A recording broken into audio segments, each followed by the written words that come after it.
ನಮಸ್ಕಾರ.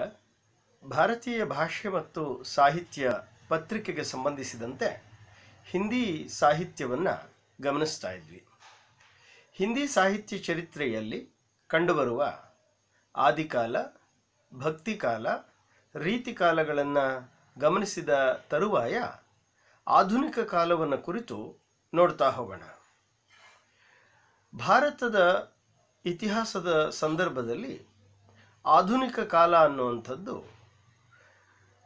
ಉತ್ತರದ ಕಾಶ್ಮೀರದಿಂದ ಹಿಡಿದು ದಕ್ಷಿಣದ ಕನ್ಯಾಕುಮಾರಿಯವರೆಗೆ, ಪಶ್ಚಿಮದ ಅರಬ್ಬಿ ಸಮುದ್ರದಿಂದ ಹಿಡಿದು ಪೂರ್ವದ ಬಂಗಾಳ ಕೊಲ್ಲಿಯವರೆಗೆ ಒಂದು ಸಮಾನವಾದ ಸುಖ ದುಃಖಗಳನ್ನು, ಯಾತನೆಯನ್ನು, ಬ್ರಿಟಿಷರ ಗುಲಾಮತನವನ್ನು ಅನುಭವಿಸಿದ್ದಾರೆ ನಮ್ಮ ಜನ. ಅದೇ ಸಂದರ್ಭದಲ್ಲಿ ಇಂಗ್ಲಿಷ್ ಶಿಕ್ಷಣ ಮತ್ತು ಪಾಶ್ಚಾತ್ಯ ದೇಶಗಳ ಭಾಷೆ, ಸಂಸ್ಕೃತಿಗಳ ಪ್ರಭಾವ ಇವುಗಳು ಕೂಡ ಒಳಗಾಗಿದ್ದಾರೆ. ಬಂಗಾಳದ ಮೂಲಕವೋ ಅಥವಾ ಇತರ ರಾಜ್ಯಗಳ ಮೂಲಕವೋ ಪ್ರೇರಣೆ ಪ್ರಭಾವಗಳನ್ನು ಒಂದಲ್ಲ ಒಂದು ರಾಜ್ಯ ಪಡೆದಿದೆ. ಹಾಗಾಗಿ ಕನ್ನಡದ ಆಧುನಿಕ ಸಾಹಿತ್ಯ ಚರಿತ್ರೆಯನ್ನು ಗಮನಿಸುವಾಗ ಕಂಡುಬರುವ ಲಕ್ಷಣಗಳೇ ಬಂಗಾಳಿ ಸಾಹಿತ್ಯ ಚರಿತ್ರೆಯ ಸಂದರ್ಭದಲ್ಲೂ ಕೂಡ ಕಾಣಿಸ್ತವೆ. ಹಾಗೆಯೇ ಹಿಂದಿ ಸಾಹಿತ್ಯದ ಆಧುನಿಕ ಚರಿತ್ರೆಯ ಸಂದರ್ಭದಲ್ಲೂ ಕೂಡ ಕಂಡುಬರ್ತವೆ. ಈ ಹಿನ್ನೆಲೆ ಒಳಗಡೆ ಹಿಂದಿ ಸಾಹಿತ್ಯದ ಆಧುನಿಕ ಕಾಲವನ್ನು ಕುರಿತು, ಹಿಂದಿ ಸಾಹಿತ್ಯದ ಆಧುನಿಕ ಯುಗ ವಿಭಿನ್ನ ರಾಜಕೀಯ, ಸಾಮಾಜಿಕ, ಧಾರ್ಮಿಕ ಹಾಗೂ ಸಾಂಸ್ಕೃತಿಕ ಸ್ಥಿತಿಗತಿಗಳ ಸಂಪರ್ಕ, ಸಂಘರ್ಷ ಹಾಗೂ ಸಮನ್ವಯದ ಪರಿಣಾಮ ಎನ್ನುತ್ತಾರೆ ಡಾಕ್ಟರ್ MS ಕೃಷ್ಣಮೂರ್ತಿಯವರು. ಬ್ರಿಟಿಷರು ಭಾರತವನ್ನು ಆಳೋದಕ್ಕೆ ಪ್ರಾರಂಭ ಆದ ನಂತರ ನಮ್ಮ ಸ್ಥಿತಿಗತಿಗಳನ್ನು ಕುರಿತು ಮುಂದುವರೆದು ಅವರು ಹೀಗೆ ಹೇಳುತ್ತಾರೆ: ಭಾರತದಲ್ಲಿ ಆಂಗ್ಲ ಸಂಸ್ಕೃತಿ ಹಾಗೂ ಶಿಕ್ಷಣ ನಿರಂತರವಾಗಿ ಸಾಗಿದವು. ಆಡಳಿತ ವ್ಯವಸ್ಥೆಗಾಗಿ ಸಾರಿಗೆಯ ಜಾಲವೇ ಹಬ್ಬಿಕೊಂಡಿತು. ಆಂಗ್ಲ ಸಂಸ್ಕೃತಿ, ಸಾಹಿತ್ಯ, ಭಾಷೆ ಮೊದಲಾದವುಗಳ ಮಹಿಮಾ ಪ್ರಚಾರಕ್ಕಾಗಿ ಲಾರ್ಡ್ ಮೆಕಾಲೆ ಇಂಗ್ಲಿಷ್ ಶಿಕ್ಷಣ ನೀಡುವ ಶಾಲೆಗಳನ್ನು ಸ್ಥಾಪಿಸಿದ. ಈ ರೀತಿ ಪಾಶ್ಚಾತ್ಯ ಸಂಸ್ಕೃತಿಯ ಪ್ರಭಾವ ಮುದ್ರೆಯ ಸಮುದ್ರದಲ್ಲಿ ದೇಶ ಮುಳುಗಿತು. ಈ ಮಾತು ಹಿಂದಿ ಸಾಹಿತ್ಯಕ್ಕೂ ಅನ್ವಯಿಸುತ್ತೆ, ಭಾರತೀಯ ಬೇರೆ ಬೇರೆಯ ರಾಜ್ಯ ಭಾಷೆಗಳಿಗೂ ಕೂಡ ಅನ್ವಯಿಸುತ್ತೆ. ಇಂತಹ ಒಂದು ಸಂಕೀರ್ಣ ಸಂದರ್ಭದಲ್ಲಿಯೇ ಹಿಂದಿ ಆಧುನಿಕ ಸಾಹಿತ್ಯ ಕೂಡ ಪ್ರಾರಂಭ ಆಯಿತು ಮತ್ತು ಒಂದು ಹೊಸ ಬದುಕನ್ನು ಕಟ್ಟಿಕೊಳ್ಳುವ ನೆಲೆಯಲ್ಲಿ ಒಂದು ಹೊಸ ಮಾರ್ಗವನ್ನು ಅದು ಕಂಡುಕೊಳ್ತು. ಹಿಂದಿ ಸಾಹಿತ್ಯದ ಆಧುನಿಕ ಕಾಲವನ್ನು 4 ಮುಖ್ಯ ಘಟ್ಟಗಳಾಗಿ ವರ್ಗೀಕರಿಸಿದ್ದಾರೆ. ಒಂದು ಭಾರತೇಂದು ಯುಗ, ಇದು 1850ರಿಂದ 1900 ನಡುವಿನ 50 ವರ್ಷಗಳ ಕಾಲಘಟ್ಟ. ಎರಡನೇದು ದ್ವಿವೇದಿ ಯುಗ. ಈ ದ್ವಿವೇದಿ ಯುಗ 1900ರಿಂದ 1920 ಅಂದರೆ ಆ 20 ವರ್ಷಗಳ ನಡುವಿನ ಕಾಲ ಅವಧಿ. ಮೂರನೇದು ಛಾಯಾವಾದಿ ಯುಗ, 1920ರಿಂದ 1940 ನಡುವಿನ 20 ವರ್ಷ. ಮತ್ತು ನಾಲ್ಕನೇದು ಪ್ರಯೋಗವಾದಿ ಯುಗ ಅಥವಾ ಛಾಯಾವಾದಿಯ ಅನಂತರ ಕಂಡುಬರತಕ್ಕಂಥ ಕಾಲ. ಇದನ್ನು 1940ರಿಂದ ಈಚೆಗೆ ಎಂದು ಕರೆಯಲಾಗಿದೆ. ಈ ಆಧುನಿಕ ಯುಗದ ಸಾಹಿತ್ಯದಲ್ಲಿ ಕಾಣಿಸುವಂತಹ ಮುಖ್ಯ ಲಕ್ಷಣಗಳು ಅಂದರೆ ಗದ್ಯವನ್ನು ಪ್ರಧಾನವಾಗಿ ಹೊಂದಿರುವಂಥದ್ದು. ಕನ್ನಡದ ಸಂದರ್ಭದಲ್ಲೂ ಕೂಡ ಪದ್ಯಂ, ವದ್ಯಂ, ಗದ್ಯಂ, ಹೃದ್ಯಂ ಅಂತ ಹೇಳಿದ ಮುದ್ದಣ್ಣನ ಮಡದಿ ಮನೋರಮೆಯ ಮಾತು ಇಡೀ ಭಾರತೀಯ ಸಂದರ್ಭದಲ್ಲಿಯೂ ಕೂಡ ಪರಂಪರಾಗತವಾಗಿ ಬಂದಂತಹ ಕಾವ್ಯ ಮನೋಧರ್ಮ ಮರೆಯಾಗಿ ಗದ್ಯ ಮನೋಧರ್ಮ ಮುನ್ನೆಲೆಗೆ ಬಂದಿರುವಂಥದ್ದನ್ನು ಗಮನಿಸ್ತೀವಿ. ಹಾಗೆಯೇ ಹಿಂದಿ ಸಾಹಿತ್ಯದಲ್ಲಿ ಬ್ರಜ್ ಮತ್ತು ಅವಧಿ ಭಾಷೆಯ ಜಾಗಕ್ಕೆ ಕಡಿಬೋಲಿ ಅನ್ನುವಂತಹ ಒಂದು ಉಪಭಾಷೆ ಪ್ರಧಾನ ಸ್ಥಾನವನ್ನು ಅದು ಪಡ್ಕೊಂಡಿದ್ದು ಕೂಡ ಆಧುನಿಕ ಸಾಹಿತ್ಯದ ಒಂದು ಲಕ್ಷಣ. ಭಾವಗೀತೆ, ಸಣ್ಣ ಕತೆ, ಕಾದಂಬರಿ, ಏಕಾಂಕ ನಾಟಕ, ಪ್ರಬಂಧ ಮೊದಲಾದಂತಹ ಹೊಸ ಹೊಸ ಸಾಹಿತ್ಯ ಪ್ರಕಾರಗಳು ಈ ಕಾಲದಲ್ಲಿ ಹುಟ್ಕೊಂಡು ಈ ಮಾತು ಕನ್ನಡದ ಆಧುನಿಕ ಸಾಹಿತ್ಯ ಚರಿತ್ರೆಯೂ ಕೂಡ ಅನ್ವಯಿಸುತ್ತೆ. ರಾಷ್ಟ್ರಪ್ರೇಮ, ರಾಷ್ಟ್ರೀಯತೆ, ಸಮಾಜ ಸುಧಾರಣೆ, ಸಾಮಾಜಿಕ ಸಮಾನತೆ, ಸಾಮಾಜಿಕ ಸಾಮರಸ್ಯ ಇವು ಈ ಕಾಲದಲ್ಲಿ ಕಂಡುಬರುವಂತಹ ಪ್ರಧಾನವಾದಂತಹ ಆಶಯಗಳು. ಸಾಮಾಜಿಕ, ರಾಜಕೀಯ, ಸಾಂಸ್ಕೃತಿಕ ಪುನರುತ್ಥಾನಕ್ಕಾಗಿ ನಡೆದಂತಹ ಒಂದು ದೊಡ್ಡ ಪ್ರಯತ್ನ ಆಧುನಿಕ ಸಾಹಿತ್ಯದ ಸಂರಚನೆ. ಈ ಸಂದರ್ಭದಲ್ಲಿ ದೀನ ದಲಿತರ ಬಗೆಗೆ ವಿಶೇಷವಾದ ಅನುಕಂಪೆ, ದೇಸಿ ಭಾಷಾಭಿಮಾನ, ಸ್ವದೇಶಿ ಪ್ರಜ್ಞೆಯ ಜಾಗೃತಿ, ಸ್ವಚ್ಛಂದ ಭಾವನೆಗಳ ವಿಕಾಸ, ಸಂಪ್ರದಾಯ ವಿರೋಧಿ ಮನೋಧರ್ಮ ಇವೆಲ್ಲವೂ ಕೂಡ ಮೈತಾಳಿವೆ.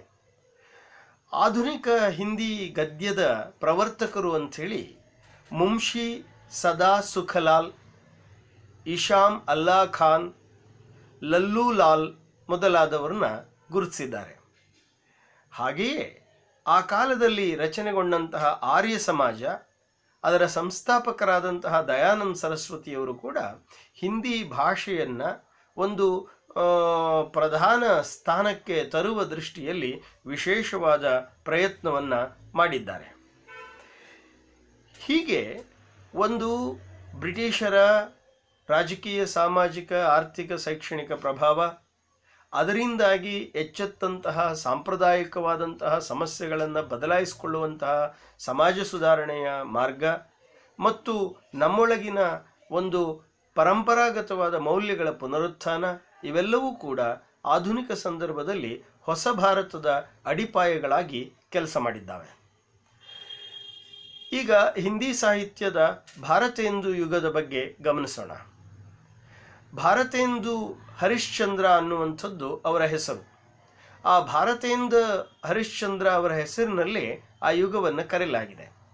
ಹರಿಶ್ಚಂದ್ರ ಅನ್ನೋದು ಮೂಲತಃ ಅವರ ಹೆಸರು, ಭಾರತೇಂದು ಅನ್ನೋದು ಜನ ಅವರಿಗೆ ನೀಡಿದಂತಹ ಬಿರುದಾವಲಿ. ಇವರು 1850ರಿಂದ 1885 ನಡುವೆ ಕಂಡುಬರ್ತಾರೆ.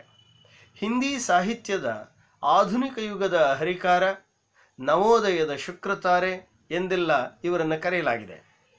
ಬಂಗಾಳಿಯ ಹೊಸ ಸಾಹಿತ್ಯದ ಪ್ರಭಾವಕ್ಕೆ ಒಳಗಾದಂಥವರು ಭಾರತೇಂದು ಹರಿಶ್ಚಂದ್ರ.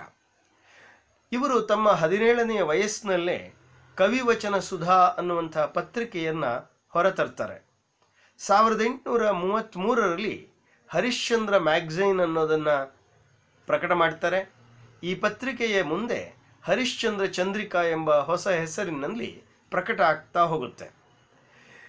ಹರಿಶ್ಚಂದ್ರಿ ಹಿಂದಿ ಎಂಬ ಹೊಸ ಪರಿಷ್ಕೃತ ಹಿಂದಿಯ ನಿರ್ಮಾಣದ ಜೊತೆಗೆ ಪಂಡಿತ ಬದರಿನಾರಾಯಣ ಚೌಧರಿ, ಪ್ರತಾಪನಾರಾಯಣ ಮಿಶ್ರಾ, ಬಾಬು ತೋತೋರಾಮ್ ಠಾಕೂರ್, ಜಗಮೋಹನ್ ಸಿಂಹ, ಲಾಲಾ ಶ್ರೀನಿವಾಸದಾಸ, ಪಂಡಿತ ಬಾಲಕೃಷ್ಣ ಭಟ್ಟ, ಪಂಡಿತ ಕೇಶವರಾಮ ಭಟ್ಟ, ಪಂಡಿತ ಅಂಬಿಕಾದತ್ತ ವ್ಯಾಸ, ರಾಧಾಚರಣ ಗೋಸ್ವಾಮಿ ಮೊದಲಾದಂತಹ ಅನೇಕ ಲೇಖಕರು ಆ ಪತ್ರಿಕೆಗಳ ಮೂಲಕ ಸೃಷ್ಟಿಯಾಗ್ತಾರೆ ಮತ್ತು ಹಿಂದಿಯ ಆಧುನಿಕ ಸಾಹಿತ್ಯದ ನಿರ್ಮಾಣಕ್ಕೆ ಕಾರಣಕರ್ತರಾಗ್ತಾರೆ.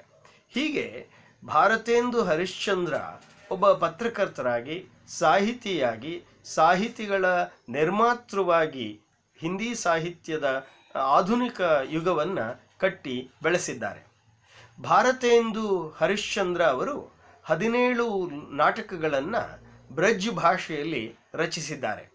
ಅವುಗಳು ಹೀಗಿವೆ: ವಿದ್ಯಾಸುಂದರ ಬಂಗಾಳಿ ನಾಟಕದ ಅನುವಾದ, ರತ್ನಾವಳಿ ಇದೊಂದು ಸಂಸ್ಕೃತದ ಅನುವಾದ ಅಪೂರ್ಣವಾಗಿದೆ ಅಂತ ಹೇಳಿದ್ದಾರೆ, ಪಾಖಂಡ ವಿಡಂಬನ, ವೈದಿಕಿ ಹಿಂಸಾ ನಾಭವತಿ, ಧನಂಜಯ ವಿಜಯ, ಮುದ್ರಾ ರಾಕ್ಷಸ ಇದು ಕೂಡ ಸಂಸ್ಕೃತ ಭಾಷೆಯಿಂದಾಗಿರುವ ಅನುವಾದ, ಸತ್ಯ ಹರಿಶ್ಚಂದ್ರ ಸಂಸ್ಕೃತ ನಾಟಕವೊಂದರ ಅನುವಾದ, ಪ್ರೇಮ ಜೋಗಿನಿ, ವಿಷಸ್ಯ ವಿಷಂ ಔಷಧಂ, ಕರ್ಪೂರ ಮಂಜರಿ ಇದು ಪ್ರಾಕೃತದಿಂದ ಮಾಡಿದ ಅನುವಾದ, ಚಂದ್ರಾವಳಿ, ಭಾರತ ದುರ್ದಶ, ಭಾರತ ಜನನಿ, ನೀಲದೇವಿ, ದುರ್ಲಭ ಬಂಧು ಈ ದುರ್ಲಭ ಬಂಧು ಅನ್ನೋ ನಾಟಕ ಇಂಗ್ಲಿಷಿನ ಅನುವಾದ, ಅಂಧೇರ್ ನಗರಿ, ಸತಿ ಪ್ರತಾಪ ಹೀಗೆ ಹಲವು ನಾಟಕಗಳನ್ನು ರಚನೆ ಮಾಡೋದರ ಮೂಲಕ ಒಂದು ಹಿಂದಿ ಸಾಹಿತ್ಯದಲ್ಲಿ ಈವರೆಗೆ ಪ್ರಧಾನವಾಗಿ ಇಲ್ಲದೇ ಇದ್ದಂತಹ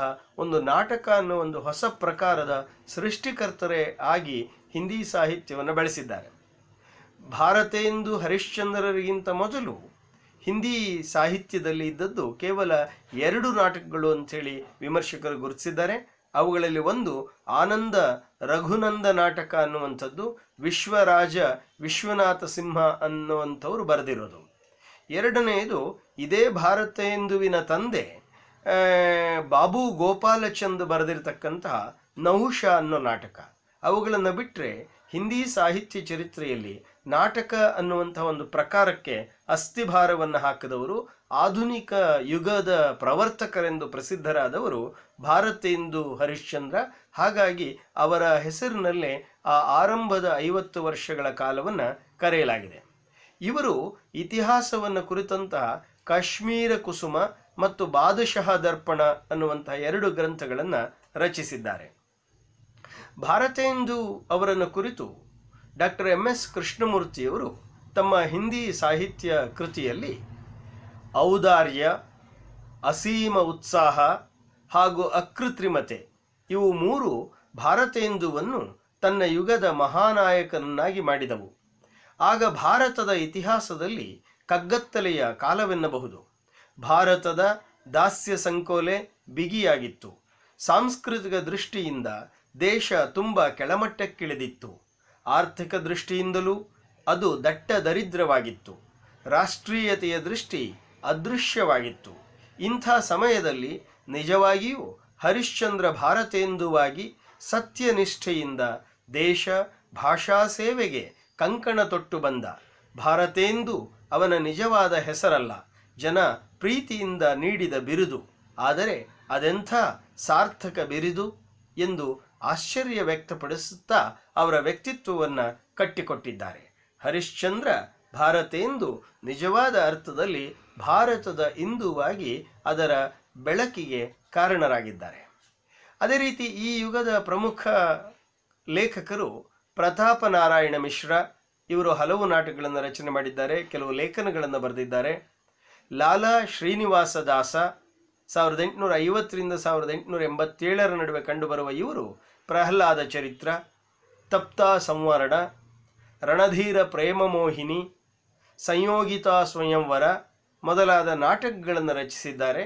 ಜೊತೆಗೆ ಪರೀಕ್ಷಾ ಗುರು ಅನ್ನುವಂತಹ ಕಾದಂಬರಿಯನ್ನು ಕೂಡ ಇವರು ರಚಿಸಿದ್ದಾರೆ. Doctor M S. ಕೃಷ್ಣಮೂರ್ತಿಯವರು ಹಿಂದಿಯ ಮೊಟ್ಟ ಮೊದಲ ಕಾದಂಬರಿ ಇದು ಎನ್ನಬಹುದು ಎಂದಿದ್ದಾರೆ. ಮತ್ತೊಬ್ಬ ಲೇಖಕ ಠಾಕೂರ್ ಜಗಮೋಹನ ಸಿಂಹ 1857ರಿಂದ 1899 ನಡುವೆ ಕಂಡುಬರುವ ಇವರು ಶ್ಯಾಮ ಸ್ವಪ್ನ ಎಂಬ ಕೃತಿಯನ್ನು ರಚಿಸಿದ್ದಾರೆ. ಮತ್ತೊಬ್ಬ ಲೇಖಕ ರಾಧಾಚರಣ ಗೋಸ್ವಾಮಿ 1859ರಿಂದ 1925 ನಡುವೆ ಕಂಡುಬರುವ ಇವರು ಭಾರತೇಂದು ಎಂದ ಹೆಸರಿನಿಂದಲೇ ಒಂದು ಪತ್ರಿಕೆಯನ್ನು ಪ್ರಕಟಿಸ್ತಾ ಇದ್ದರು. ಇವರು ಸುಧಾಮ ನಾಟಕ, ಸತೀ ಚಂದ್ರಾವಲಿ, ಅಮರಸಿಂಹ ರಾಠೌರ್ ಅನ್ನುವಂತಹ ನಾಟಕಗಳನ್ನು ರಚಿಸಿದರೆ, ವಿಧವಾ ವಿಪತ್ತಿ, ಕಲ್ಪಲತಾ, ಸಾವಿತ್ರಿ, ವಿರಜ, ಮೃಣ್ಮಯಿ ಎನ್ನುವ ಕಾದಂಬರಿಗಳನ್ನು ರಚಿಸಿದ್ದಾರೆ. ಮತ್ತೊಬ್ಬ ಮಹತ್ವದ ಲೇಖಕ ಅಂಬಿಕಾದತ್ತ ವ್ಯಾಸ 1858ರಿಂದ 1900 ನಡುವೆ ಕಂಡುಬರುವಂತಹ ಇವರು ಅವತಾರ ಮೀಮಾಂಸಾ ಎಂಬ ಧಾರ್ಮಿಕ ಕೃತಿಯನ್ನು ರಚಿಸಿದ್ದಾರೆ. ಜೊತೆಗೆ ಭಾರತ ಸೌಭಾಗ್ಯ, ಗೋಸಂಕಟ ನಾಟಕ, ಲಲಿತಾ ನಾಟಿಕ, ಮನಕೆ ಉಮಂಗ್ ಮೊದಲಾದ ನಾಟಕಗಳನ್ನು ರಚಿಸಿದ್ದಾರೆ. ಈ ಕಾಲದ ಮತ್ತೊಬ್ಬ ಪ್ರಮುಖ ಲೇಖಕ ಬಾಲ ಮುಕುಂದ ಗುಪ್ತ 1865ರಿಂದ 1907 ನಡುವೆ ಕಂಡುಬರುವ ಬಾಲ ಮುಕುಂದ ಗುಪ್ತ ಅವರು ಭಾರತ ಮಿತ್ರ, ಬಂಗವಾಸಿ ಎಂಬ ಪತ್ರಿಕೆಗಳನ್ನು ಪ್ರಕಟಿಸ್ತಾ ಇದ್ರು. ಶಿವ ಶಂಭುಕ ಚಿಟ್ಟ ಅಂದರೆ ಶಿವಶಂಭುವಿನ ಓಲೆ ಅನ್ನುವಂಥದ್ದು ಇವರು ರಾಜಕಾರಣದ ಮೇಲೆ ಬರೆದಿರತಕ್ಕಂಥ ವ್ಯಂಗ್ಯ ಪ್ರಬಂಧಗಳ ಕೃತಿ. ಇವರನ್ನು ಕುರಿತಂತೆ ಡಾಕ್ಟರ್ ಎಂ.ಎಸ್. ಕೃಷ್ಣಮೂರ್ತಿಯವರು ಬಾಲ ಮುಕುಂದ ಗುಪ್ತ ತನ್ನ ಯುಗದ ಅತ್ಯಂತ ಜಾಗರೂಕ ಲೇಖಕ. ಈ ದೃಷ್ಟಿಯಲ್ಲಿ ಈತನನ್ನು ಭಾರತೇಂದುವಿನ ಉತ್ತರಾಧಿಕಾರಿ ಎಂದು ಕರೆಯಬಹುದು ಎಂದಿದ್ದಾರೆ. ಹೀಗೆ 1850ರಿಂದ 1900ರ ನಡುವಿನ ಕಾಲವನ್ನು ಭಾರತೇಂದು ಯುಗ ಎಂದೇ ಕರೆದಿದ್ದಾರೆ. ಆಧುನಿಕ ಸಾಹಿತ್ಯ ಚರಿತ್ರೆ, ಅದು ಕನ್ನಡದ್ದಾಗಿರಬಹುದು, ಹಿಂದಿ, ಬಂಗಾಳಿ, ಯಾವುದೇ ಆಧುನಿಕ ಸಂದರ್ಭದ ಈ ಭಾರತೀಯ ಭಾಷೆಗಳ ಸಾಹಿತ್ಯ ಚರಿತ್ರೆ ಬಹಳ ಬೇಗ ತನ್ನ ಕಾಲವನ್ನು ಬದಲಾಯಿಸಿಕೊಳ್ತಾ ಬೇರೆ ಬೇರೆಯ ಯುಗಗಳಾಗಿ ಬದಲಾಗಿರೋದನ್ನು ಕಾಣಬಹುದು. ಪ್ರಾಚೀನ ಸಾಹಿತ್ಯದ ಸಂದರ್ಭದಲ್ಲಿ 200, 300, 500 ವರ್ಷಗಳ ಕಾಲ ಒಂದೇ ಯುಗ ಕೆಲಸ ಮಾಡಿದರೆ ಇಲ್ಲಿ 20-30 ವರ್ಷಗಳಿಗೇ ಒಂದು ಯುಗ ಪಲ್ಲಟ ಆಗಿರೋದನ್ನು ಗಮನಿಸಬಹುದು. ಈ ಆಧುನಿಕ ಹಿಂದಿ ಸಾಹಿತ್ಯದ ಎರಡನೆಯ ಮುಖ್ಯವಾದ ಯುಗ ದ್ವಿವೇದಿ ಯುಗ. ಇದು 1900 1920ರ ಕೇವಲ 20 ವರ್ಷಗಳ ನಡುವೆ ಕಂಡು ಹೋಗಿರತಕ್ಕಂತಹ ಒಂದು ಕಾಲ. ಇದರ ಪೂರ್ಣ ಹೆಸರು ಮಹಾವೀರ ಪ್ರಸಾದ್ ದ್ವಿವೇದಿ. ಈ ಮಹಾವೀರ ಪ್ರಸಾದ್ ದ್ವಿವೇದಿ ಎನ್ನುವಂತಹ ಲೇಖಕರ ಹೆಸರಿನಿಂದಲೇ ಈ ಯುಗವನ್ನು ಗುರುತಿಸಿದ್ದಾರೆ. ಮಹಾವೀರ ಪ್ರಸಾದ್ ದ್ವಿವೇದಿ 1864ರಿಂದ 1938ರ ನಡುವೆ ಕಂಡುಬರ್ತಾರೆ. ಇವರು ಖಡಿಬೋಲಿ ಅನ್ನುವಂತಹ ಒಂದು ಭಾಷೆಗೆ ಒಂದು ಕಾವ್ಯದ ಸಮರ್ಥ ಭಾಷೆಯಾಗುವ ಹಾಗೆ ಮಾಡಿದಂತಹ ಒಬ್ಬ ಕವಿ. ಇವರು ಕುಮಾರ ಸಂಭವವನ್ನು ಹಿಂದಿಗೆ ಅನುವಾದಿಸಿದ್ದಾರೆ. ಕಾವ್ಯ ಮಂಜೂಷ, ಸುಮನ ಅನ್ನೋದು ಇವರ ಕವನ ಸಂಕಲನಗಳು. ಈ ಕಾಲದ ಮತ್ತೊಬ್ಬ ಕವಿ ಶ್ರೀಧರ ಪಾಠಕ 1859ರಿಂದ 1929ರ ನಡುವೆ ಕಂಡುಬರ್ತಾರೆ. ಗೋಲ್ಡ್ ಸ್ಮಿತ್ತನ ಕೃತಿಗಳನ್ನು ಹಿಂದಿಗೆ ಅನುವಾದಿಸಿದ್ದಾರೆ. ಇವರ ಪ್ರಮುಖವಾದ ಕೃತಿಗಳು ಜಗತ್ ಸಚಾಯಿ ಸಾರ್, ಕಾಶ್ಮೀರ ಸುಷಮಾ, ಆರಾಧ್ಯ ಶೋಕಾಂಜಲಿ, ಗೋಖಲೆ ಪ್ರಶಸ್ತಿ, ದೆಹರಾದೂನ್, ಗಾಯಿಕಾ ಗೀತ್, ಭಾರತ ಗೀತ್, ಭಕ್ತಿ ವಿಭಾ ಮೊದಲಾದಂಥವುಗಳು ಇವರ ಪ್ರಮುಖ ಕೃತಿಗಳು. ಬ್ರಜ್ ಮತ್ತು ಕಡಿಬೋಲಿ ಎರಡರಲ್ಲೂ ಕೂಡ ಸವ್ಯಸಾಚಿಗಳಾಗಿದ್ದಂಥವರು ಶ್ರೀಧರ್ ಪಾಠಕ್. ಮತ್ತೊಬ್ಬ ಮಹತ್ವದ ಲೇಖಕ ಅಯೋಧ್ಯಾ ಸಿಂಹ ಉಪಾಧ್ಯಾಯ ಹರಿ ಔಜ್ ಎಂದೇ ಹೆಸರಾಗಿದ್ದಾರೆ. 1865ರಿಂದ 1947ರ ನಡುವೆ ಕಂಡುಬರುವ ಅಯೋಧ್ಯಾ ಸಿಂಹ ಉಪಾಧ್ಯಾಯ ಅವರು ಕೃಷ್ಣ ಶತಕ ಎನ್ನುವ ಕೃತಿಯನ್ನು ಬ್ರಜ್ ಭಾಷೆಯಲ್ಲಿ 17ನೇ ವಯಸ್ಸಿನಲ್ಲೇ ಅವರು ರಚಿಸಿದ್ದಾರೆ. ಪ್ರದ್ಯುಮ್ನ ವಿಜಯ ಅನ್ನೋದು ಖಡಿಬೋಲಿಯಲ್ಲಿ ರಚಿಸಿರುವ ನಾಟಕ. ರುಕ್ಮಿಣಿ ಪರಿಣಯ ಅನ್ನೋದು ಕೂಡ ಖಡಿಬೋಲಿ ಭಾಷೆಯಲ್ಲಿದೆ, ಅದು ಕೂಡ ಒಂದು ನಾಟಕ. ಪ್ರಿಯ ಪ್ರವಾಸ ಅನ್ನೋದು ಖಡಿಬೋಲಿಯ ಚೊಚ್ಚಲ ಮಹಾಕಾವ್ಯ ಆಗಿ ತನ್ನ ಪ್ರಸಿದ್ಧಿಯನ್ನು ಅದು ಪಡೆದಿದೆ. ವೈದೇಹಿ ವನವಾಸ ಅನ್ನೋದು ಇವರ ಮತ್ತೊಂದು ಮಹಾಕಾವ್ಯ. ಪಾರಿಜಾತ ಅನ್ನೋದು ಅಯೋಧ್ಯಾ ಸಿಂಹ ಉಪಾಧ್ಯಾಯರ ಪ್ರಸಿದ್ಧ ಕಾವ್ಯ. ಆರ್ಯ ಸಮಾಜದ ಪ್ರಭಾವದಿಂದಾಗಿ ರಾಧಾಕೃಷ್ಣರು ದೇವರಾಗದೆ ಮಾನವರ ಆಗಿದ್ದಾರೆ. ಇಲ್ಲಿಯ ರಾಧಾಕೃಷ್ಣರು ಬರಿಯ ಪ್ರೇಮದಲ್ಲಿ ಮುಳುಗಿ ವಿರಹದಲ್ಲಿ ಕಂಬನಿ ಮಿಡಿಯುತ್ತಾ ಕೂರದೆ ರಾಷ್ಟ್ರ ಸೇವಕರಾಗಿ, ಜನಸೇವಕರಾಗಿ ಜನರ ಏಳಿಗೆಗೆ ದುಡಿಯುತ್ತಾರೆ. ಕೃಷ್ಣ ತೊರೆದು ಹೋದ ಮೇಲೆ ರಾಧೆ ಸಮಾಜ ಸೇವೆಗಾಗಿ ತನ್ನ ಬಾಳನ್ನು ಮುಡುಪಾಗಿಡುತ್ತಾಳೆ. ಇದು ಅಂದಿನ ರಾಷ್ಟ್ರೀಯತಾವಾದದ ಮಾರ್ದನಿ ಎನ್ನುವುದು ಡಾಕ್ಟರ್ ಕೃಷ್ಣಮೂರ್ತಿಯವರ ವಿಮರ್ಶೆ. ಅಂದರೆ ಪರಂಪರಾಗತವಾಗಿದ್ದಂತಹ ಕೃಷ್ಣ ಮತ್ತು ರಾಧೆಯರು ಕೇವಲ ಧಾರ್ಮಿಕವಾದ, ಆಧ್ಯಾತ್ಮಿಕವಾದಂತಹ ವ್ಯಕ್ತಿಗಳಾಗಿ ಉಳ್ಕೊಳ್ಳದೆ ಅವರು ದೇವರುಗಳಾಗುವುದರ ಬದಲು ಮನುಷ್ಯರುಗಳಾಗಿ ಸಮಾಜದ, ರಾಷ್ಟ್ರದ ಸೇವೆಗೆ ಇಳಿದಿರೋದು ಆಧುನಿಕ ಕಾಲದ ಒಂದು ಹೊಸ ಪ್ರಜ್ಞೆಯ ಫಲಶ್ರುತಿ. ಈ ಕಾಲದ ಬಹುದೊಡ್ಡ ಹಿಂದಿ ಸಾಹಿತ್ಯದ ಹೆಸರು ಅಂತ ಹೇಳಿದರೆ ಮೈಥಿಲಿ ಶರಣಗುಪ್ತ. ಈ ಮೈಥಿಲಿ ಶರಣಗುಪ್ತ ಅವರು ದ್ವಿವೇದಿಯವರ ನಿಷ್ಠಾವಂತ ಶಿಷ್ಯರು. 1886ರಿಂದ 1964ರ ನಡುವೆ ಆಗಿ ಹೋದಂತಹ ಮೈಥಿಲಿ ಶರಣಗುಪ್ತ ಈ ಯುಗದ ಅತ್ಯಂತ ಜನಪ್ರಿಯ ಹಿಂದಿ ಕವಿ. ಕಡಿಬೋಲಿ ಭಾಷೆಯನ್ನು ಕಾವ್ಯ ಭಾಷೆಯನ್ನಾಗಿಸುವ ಅದಕ್ಕೊಂದು ಹದವನ್ನು ತಂದುಕೊಟ್ಟಂಥವರು ಮೈಥಿಲಿ ಶರಣಗುಪ್ತ. ಯುಗದ ಪ್ರತಿನಿಧಿ ಕವಿ, ರಾಷ್ಟ್ರಕವಿ ಎಂದೆಲ್ಲ ಹೆಸರಾಗಿದ್ದಾರೆ. ಇವರ ಕೃತಿ ಭಾರತ ಭಾರತಿ ಎನ್ನುವುದನ್ನು ಕುರಿತು ಡಾಕ್ಟರ್ MS ಕೃಷ್ಣಮೂರ್ತಿಯವರು ಭಾರತ ಭಾರತಿ ಇವರ ಪ್ರಾರಂಭಿಕ ಕೃತಿಗಳಲ್ಲಿ ಅತ್ಯಂತ ಜನಪ್ರಿಯವಾದುದು. ಇದರಲ್ಲಿ ಕವಿ ಭಾರತದ ಗತ ಗರಿಮೆಯನ್ನು ಎತ್ತಿ ತೋರಿಸಿ ಜನತೆಯಲ್ಲಿ ದೇಶಪ್ರೇಮವನ್ನು ಬಿತ್ತಿದ್ದಾನೆ. ಇದು ಸ್ವರಾಜ್ಯ ಆಂದೋಲನದ ಯುಗದಲ್ಲಿ ಜನಚೇತನವನ್ನು ಬಡಿದೆಬ್ಬಿಸಿ ಅವರಲ್ಲಿ ಸ್ವಾತಂತ್ರ್ಯದ ಹಸಿವನ್ನು ಕೆರಳಿಸಿತು. ಜನ ಇದನ್ನು ಜೇಬಿನಲ್ಲಿಟ್ಟುಕೊಂಡು ಓಡಾಡುತ್ತಿದ್ದರಂತೆ. ಅಂದಿನಿಂದ ಗುಪ್ತರು ಜನಮನದಲ್ಲಿ ರಾಷ್ಟ್ರಪ್ರೇಮವನ್ನು ಪ್ರಚೋದಿಸುವ ಶಕ್ತಿಶಾಲಿ ಕವಿ ಎಂದು ವಿಖ್ಯಾತರಾದರು. ಭಾರತ ಭಾರತಿ ನಿಜವಾದ ಅರ್ಥದಲ್ಲಿ ಭಾರತ ಭಾರತೀಯಾಯಿತು ಎಂದಿದ್ದಾರೆ. ಈ ಮೈಥಿಲಿ ಶರಣಗುಪ್ತ ಅನ್ನುವಂತಹ ಮಹಾನ್ ರಾಷ್ಟ್ರಪ್ರೇಮಿಯೋರ್ವರ ಉಳಿದ ಕೃತಿಗಳು ಹೀಗಿದ್ದಾವೆ: ಪಂಚವಟಿ, ಜಯದ್ರಥವಧ, ಸಾಕೇತ, ಯಶೋಧರ, ದ್ವಾಪರ, ಸಿದ್ಧರಾಜ, ಗುರುಕುಲ, ಝಂಕಾರ್, ಅನಘ, ಕಬಾ ಕರ್ಬಲ, ವಿಷ್ಣುಪ್ರಿಯ ಮೊದಲಾದಂತಹ 40ಕ್ಕೂ ಹೆಚ್ಚು ಕಾವ್ಯಗಳನ್ನು ಮೈಥಿಲಿ ಶರಣಗುಪ್ತ ಅವರು ರಚಿಸಿದ್ದಾರೆ.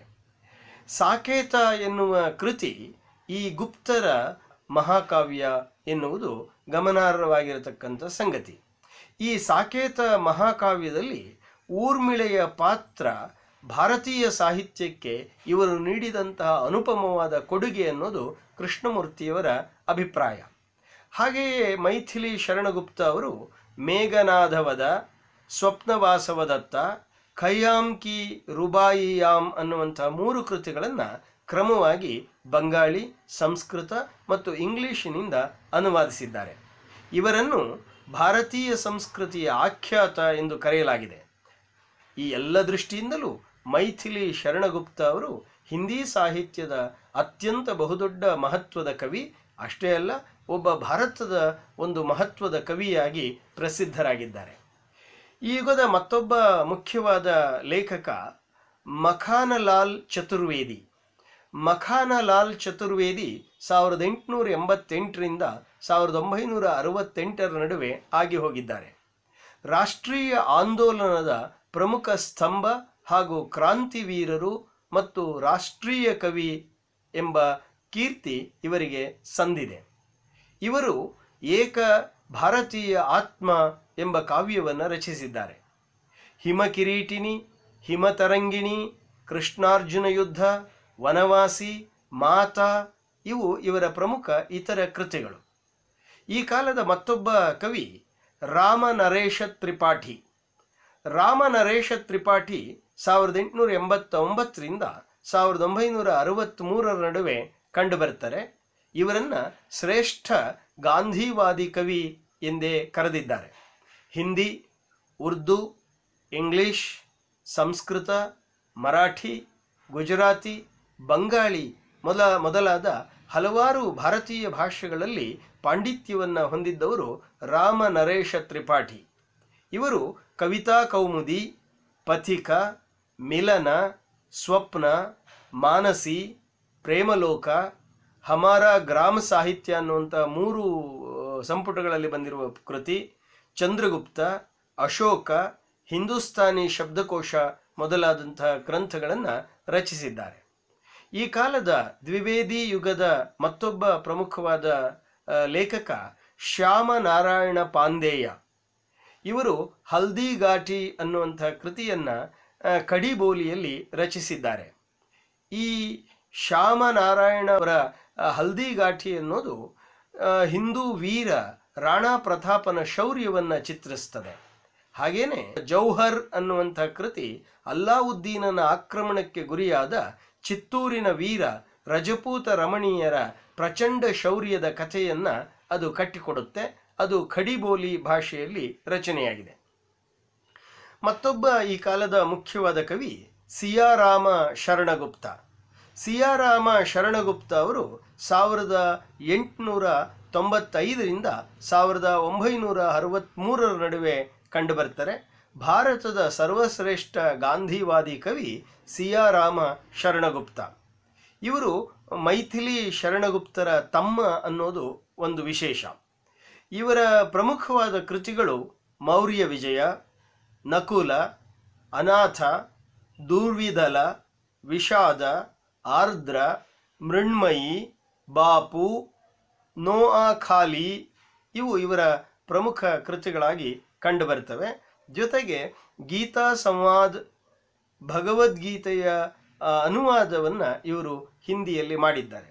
ಹೀಗೆ ಈ ದ್ವಿವೇದಿ ಯುಗ ಮತ್ತು ಭರತೇಂದು ಯುಗ ಅನ್ನೋದು ಹಿಂದಿ ಸಾಹಿತ್ಯದ ಒಂದು ಆರಂಭ ಕಾಲದಲ್ಲಿ ಕ್ರಮವಾಗಿ ಹಿಂದಿ ಸಾಹಿತ್ಯವನ್ನು ಬೆಳೆಸ್ತಾ ಹೋಗಿರುವಂಥದ್ದನ್ನು ನಾವು ಗಮನಿಸ್ತೀವಿ. ಹಿಂದಿ ಸಾಹಿತ್ಯ ಚರಿತ್ರೆ ಈ ರೀತಿ ಕಾಲಾನುಕಾಲಕ್ಕೆ ಬೆಳೀತಾ ಹೋಗಿರೋದನ್ನು ಗಮನಿಸಬಹುದು.